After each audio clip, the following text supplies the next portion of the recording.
الحمد لله وأصلي وأسلم على رسول الله وعلى آله وأصحابه ومن والاه أما بعد السلام عليكم ورحمة الله وبركاته walaalaha waan salaamayaa meel kastay joogaan allah idin barakeeyo camalkii cibaadadana allah inaga aqbalo waxaynu isu sheegaynana allah inagu anfaco ajrina allah inaga siiyo intaa kadib waxaan sii wadi doonaa insha allah inaan ka jawaabno su-aalihii aad soo qorteen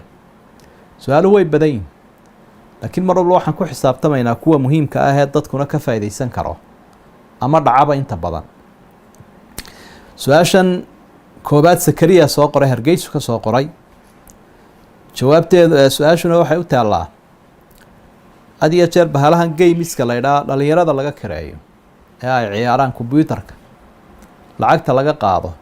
ma saxbaa haddiise lacagtaasi aanay sax ahayn sideen uga takhalusaa wixii aan ururiyey markaynu soo ururino jawaabta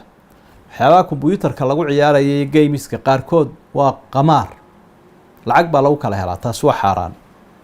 kuwa kalena waa waqti lumis ee aan lacagta lagu kala helayn ama waxay kaa luminaysaa shaqadaadii diinta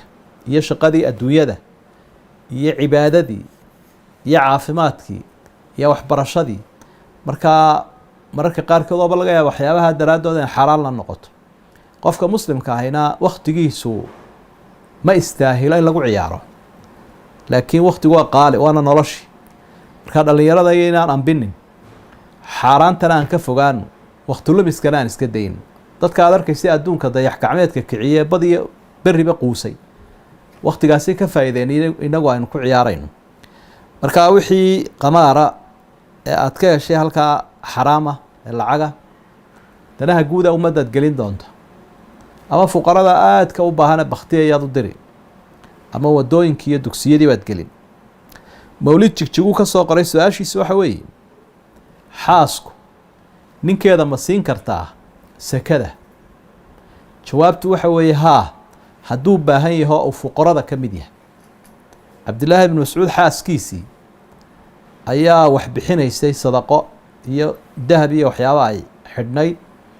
cabdillaahi baa markaa wuxuu yidhi anigii ciyaalka nasii waxaan filaya inaanay kugu baxayn bay ti haddii nebiga la ysula tegayna wuxuu yidhi cabdillaahi run buu sheegay waad siin kartaa marka sadaqadaasi hadday sunno ahayd sekaduna waa la mid bay leeyihin culimadu dhinac kale kolka laga eego sekada waxaanad siinayn qofka masaariiftiisu waajibka kugu tahay dee ruuxa dumarka ana inay ninkeeda masruufto waajibku maaha laakiin isaga ayay waajib ku tahay inuu xaaska masruufo marka ninku xaaskiisa sekada ma siin karo laakiin iyadu way siin kartaa khadar isagu su-aashiisu waxa uu ka hadlayaa dhaxal iyo kirooyin ka soo baxay dadka qaarkooda kiradii sii qaatay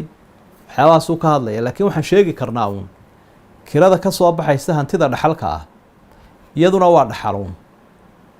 qofku markuu dhinto dadka qaarkood hadday guryaha ku sii jiraan oo ay sii kiraystaan waa lala xisaabtamayaa wadha waxaa lale intaasoo sannadood baad gurigii ku jirtay kiradiisuna waa intaasoo sannadood baad qaadanaysay kirada guriga xisaabteeduna waa intaasi xisaabi xilma leh marka haddii qofkii loo daayana waa sax haddii aan loo dayninna waa laga jari wixii kale intaasii dheeraadan culimadaad weydiin insha allah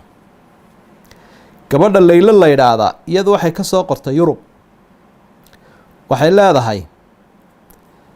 haddii waalidka xoolihii uu ka dhintay aan hore loo dhaxlin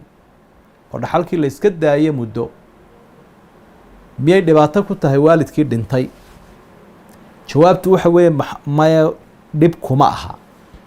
dhaxlayaashu markii uu waalidku dhintay hantidii iyagay ku wareegtay shuraakay ku yihiin hadday hore u qaybsanayaan iyo haddii kale waa hawl iyaga u taalla laakiin qofkii dhintay dhib kuma leh mar buu dhib ku leeyahy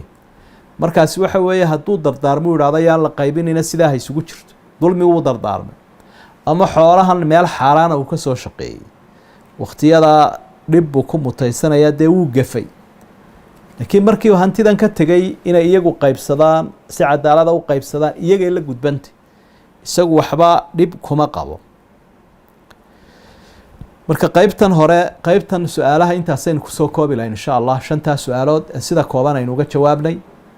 ilaahayna ha inagu anfaco khayrkana hayna waafajiyo. السلام عليكم ورحمة الله وبركاته.